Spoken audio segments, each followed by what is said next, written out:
अरे का फटत है इतना? अरे बाजार जात हुआ का? हाँ जात है, का बात है? आई तनी सामान ले ले। अच्छा तो रोज रोज तोहर घटले रहा। हाँ तो घाट गईल बा तो का करी, लईबा ना का हरे? आई सुना सुनाओ। झूलनिया झोपेदार लइहा बलमू, झूलनिया झोपेदार लइहा बलमू, जाता रानो नारी के बाजार हो, झूलनिया झोपेदार लइहा बलमू।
सुनाओ।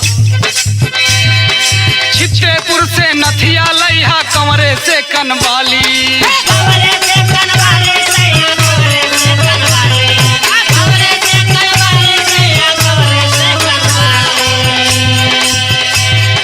माटिनगंज से चूड़ी लइहा, सराय में से उठा लाली,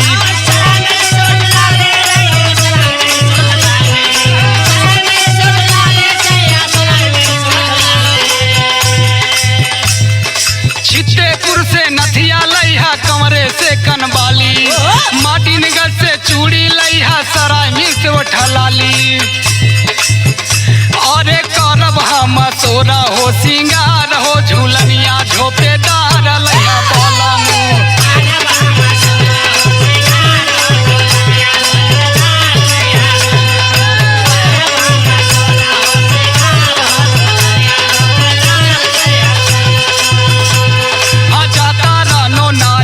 बाजार हो, झूलनिया झोपेदार लइहा बलमू।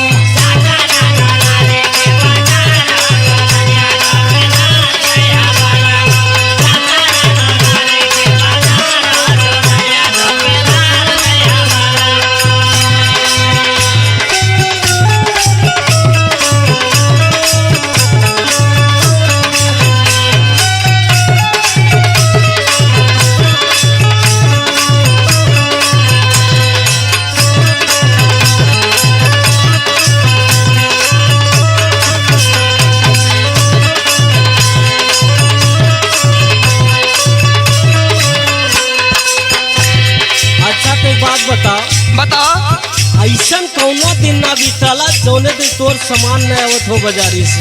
हम बड़ा बाजार से रोज लाके दे देत हवा। अच्छा है सुना।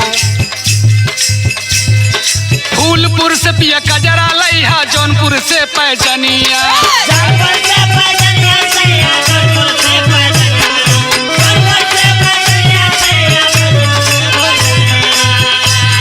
साड़ी लइहा, शाहगंज से सुना मोर दिल जन